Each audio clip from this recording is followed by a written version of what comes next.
Hi, ഞാൻ അഭിലാഷ്. ഇന്ന് Apple വാച്ചിൻ്റെ ബൂട്ട് ലൂപ്പ് ഇഷ്യൂ ഫിക്സ് ചെയ്യുന്നത് എങ്ങനെയെന്ന് നമുക്ക് നോക്കാം. എന്താണ് ഈ ബൂട്ട് ലൂപ്പ്? എങ്ങനെയാണ് ഇത് സംഭവിക്കുന്നത്?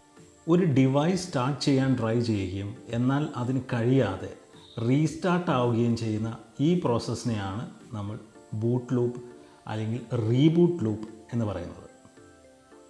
ഫസ്റ്റ് റീസൺ, watchOS അപ്ഡേറ്റ് ചെയ്യുന്ന സമയത്തോ അല്ലെങ്കിൽ അപ്ഗ്രേഡ് ചെയ്യുന്ന സമയത്തോ OSലുണ്ടാകുന്ന ഒരു കറപ്ഷൻ മൂലമാണ് ഈ ബൂട്ട് ലൂപ്പ് സംഭവിക്കുന്നത്.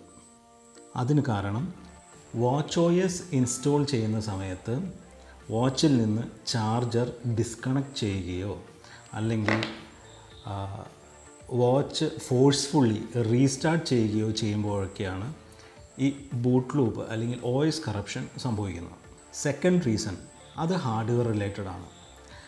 വാച്ചിൻ്റെ ബാറ്ററി ഇഷ്യൂ കൊണ്ടോ മദർ ബോർഡ് ഇഷ്യൂ കൊണ്ടോ അല്ലെങ്കിൽ ചാർജർ ഇഷ്യൂ കൊണ്ടോ ഒക്കെ ഇത് സംഭവിക്കാം. തേർഡ് റീസൺ, നിങ്ങളുടെ watchOS 8.7 ആണെങ്കിലും ഈ അൺഎക്സ്പെക്റ്റഡ് റീസ്റ്റാർട്ട് സംഭവിച്ചേക്കാം. ആപ്പിൾ ഈ ഇഷ്യൂ ഫിക്സ് ചെയ്ത് 8.7.1 റിലീസ് ചെയ്തിട്ടുണ്ട്. നിങ്ങൾക്ക് ഇൻസ്റ്റാൾ ചെയ്ത് നോക്കാവുന്നതാണ്.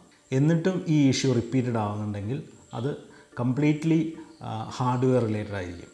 അങ്ങനെയാണെങ്കിൽ നിങ്ങൾക്ക് ഒരു ഓത്തറൈസ്ഡ് സർവീസ് സെൻറ്റേഴ്സിൽ നിന്നും സർവീസ് കിട്ടില്ല. കാരണം എയർപോഡ്സ്, ഇയർപോഡ്സ്, ആപ്പിൾ വാച്ച് ഇതിനൊന്നും ഒരു ആപ്പിൾ ഓത്തറൈസ്ഡ് സർവീസ് സെൻറ്റേഴ്സും ഓപ്പൺ ചെയ്തുള്ള സർവീസ് പ്രൊവൈഡ് ചെയ്യുന്നില്ല. ഇത് ആപ്പിളിൻ്റെ വെബ്സൈറ്റിൽ സർവീസ് സെക്ഷനിൽ വളരെ ക്ലിയർ ആയിട്ട് മെൻഷൻ ചെയ്തിട്ടുണ്ട്.